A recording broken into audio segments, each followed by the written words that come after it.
all the campaign finance reform would do, including the Kane Feingold, which is a terrible campaign finance law, which has given more power to George Soros, MoveOn.org, the 527s, and taken away opportunity from legitimate interest groups, citizen interest groups as well. I could accept that, especially if I run a company. I could accept it, but only if we could find a mechanism. Frankly, I don't think we can. But if we could find a mechanism that would keep George Soros and others that don't care about the law, they find ways of throwing that money in through. Mark Schauer was charged with the largest campaign finance violation in the history of Michigan, $220,000, for funneling money from John Stryker and others to send to House candidates. It wasn't put out until after he was elected to Congress. They had done this. The Democrat Party paid his fine. So if everything's fair and everyone would abide by the law, and you wouldn't have George Soros funneling money in through various means to people who wouldn't mind saying, sure, I'll take it and use it for their intended purposes, which is illegal right now, but it's done all the time. So again, I would say we cannot unilaterally disarm. I would go for simply throwing off all campaign finance laws, make a virtual reality reporting every penny you get in, the day you receive it, online, so anyone in the district, anyone in the United States could look at what I received. If they didn't want like that I received it from my wife and my mother-in-law, they could vote me out. But I think that's the only way. I see what you're getting at. I appreciate it, but the other side doesn't play by the rules. And I had mentioned as well, and Rick and I have noticed, and this isn't a negative on Rachel. Rachel follows us around filming for the Democrat Party in Mark Schauer. Every word that we've said tonight is on video and audio tape. I want you all to know that. Rachel's a wonderful person, part of our family. Hi, Rachel. And doing the job that she's been paid to do. But the Democrat Party will use those tapes. They will do editing. They will do all sorts of things.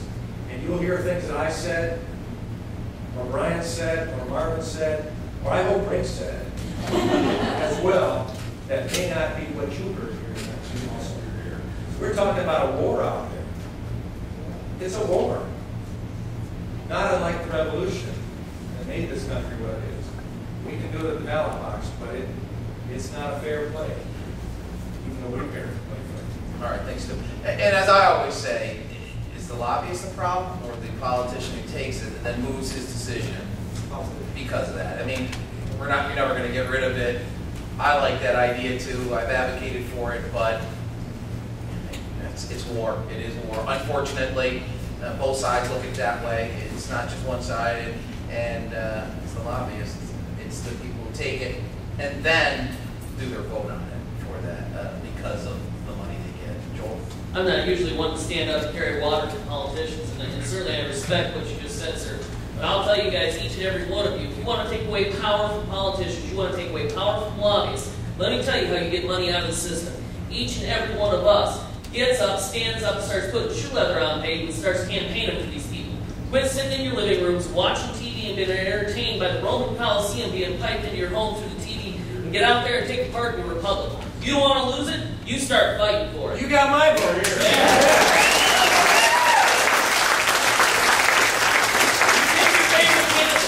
And character counts. You look at the character of these men here tonight, you decide which one. Because each and every one of them, there's not probably one of us that doesn't disagree with all the major things. There's going to be some minute stuff, and there's going to be some stuff that go, okay, I like maybe Wolbert better than Rooney, or I like Rooney better than Carlson, or I like Carlson better than the other two. Figure out which one you're voting for, figure out which one you're going to put shoe leather on pavement for. Because all money is used to do is buy votes, or put their name out there and get votes out there. They're trying to exchange money for votes. If we, the people, start taking back our republic and exchanging our votes, the money will be irrelevant anymore. It won't matter who has the most money. It will be a matter of which of us bond together as citizens and combine our votes with other votes and make a difference. That's what we've got to do. Now, sorry you got me fired up. Well, one question. Now I want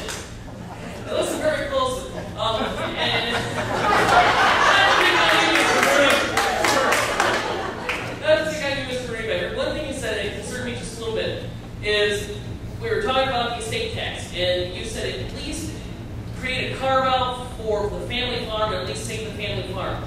I am concerned consistently about creating laws that apply to one group of people and not to the other group of people. Because there's one thing that concerns me in America, we are all created equal. Not all of us are equal. Some of us are unequal because it's what we do with what we've got once we've made our way in life. Some people don't work as hard as the others. But I think under the law, we should all be equal. And I'm a little concerned about going, okay, well, let me at least save the family farm here. No, either it's all or nothing. And so I guess would you clarify those comments for me? Yeah, I mean, all my literature says I'm for getting rid of the estate tax completely. Okay. You know, nobody's going to cry a tear for my family, but we're being forced to divest ourselves of the Pittsburgh Steelers because of the estate tax. That's bullcrap. Yeah, I mean, my grandfather started something in 1933, and he took a gamble, and it paid off. My parents' generation didn't screw it up. My generation didn't screw it up, but we're being forced to sell to hedge fund billionaires because they want to have a trophy on their case. And, you know, I believe that that applies. I use family farms because family farms have an asset and a property that's worth a lot more than what it kicks off, and so it relates in that way as well. But I'm 100% for getting rid of the estate tax altogether. Right. Yeah. Any other questions?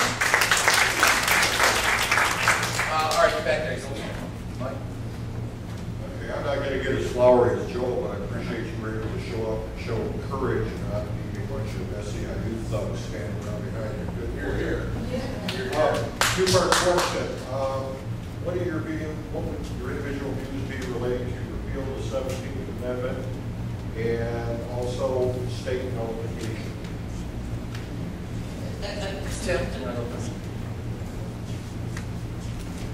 Well, yesterday a reporter asked me what the 17th Amendment was when I said I was on repeal.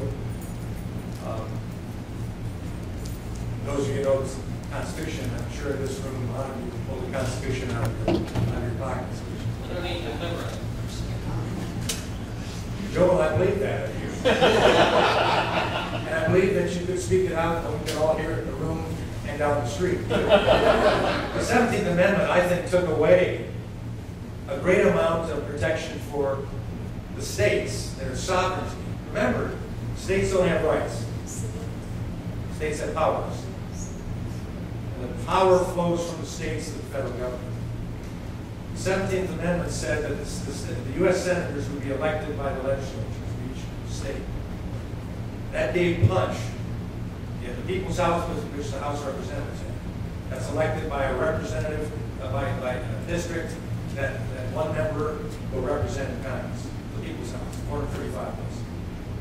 The Senate was to be representatives of the states so that you didn't have the federal government starting to meddle what they've been doing, telling the states what to do, as opposed to the state House members and state senators going to the U.S. senator and saying, listen, we don't agree with it. You want to go back to Washington and represent us? You know what's good for Michigan under the Constitution. Don't meddle with us. You wouldn't have the problem with Arizona right now.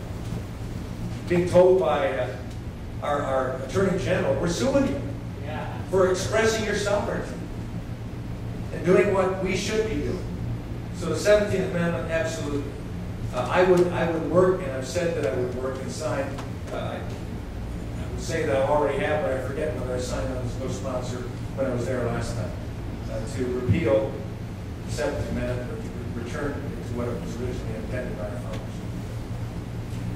All right, and if I can add to that, one thing, because the powers from the states to the federal government, power comes from the people to the states, to the federal government. It's been turned backwards now. It's federal government, state, people. But Brian? First time somebody mentioned that to me was at the Willow Run Tea Party, and I hadn't thought about it, quite frankly, before. I know people bring up the 16th Amendment quite often. I'm conservative by nature, and I'm not just conservative on, issues before us today, but also in my thinking. And so when somebody brought that up to me, I said, oh, that's very interesting. I understand what you're saying. I know why the Founding Fathers put it in there. But what I want to do, and this is not a dodge, we haven't had a lot of time to read books, is study why we had the 17th Amendment. Because there's a reason why the people back then decided to amend the Constitution, and we have a mechanism for amending the Constitution, and it's not easy. So when the people decided it was their will to impose upon the government that they were going to put this 17th Amendment in, I want to make sure that I'm not going against some wisdom that the fathers that came before us, fathers and mothers that came before us, had, and they decided to take that big step. So I want to be standing on the shoulders of those that came before you. So I want to make sure I'm not kicking the legs from out of somebody that has some pretty good wisdom on why they did that 17th Amendment. Yeah, the history behind it, the adoption of the 17th Amendment was because we had a lot of cronyism, a lot of machine politicking going on in the states, and state legislatures especially. So that what we had then was a bunch of people who were in Congress but were beholden to special interests back home. And they got special access in Congress. And so that was an attempt to try to eliminate that special access. So I agree with Brian, we have to be very careful about changing something that we may end up with consequences that are unintended. I can do this right now.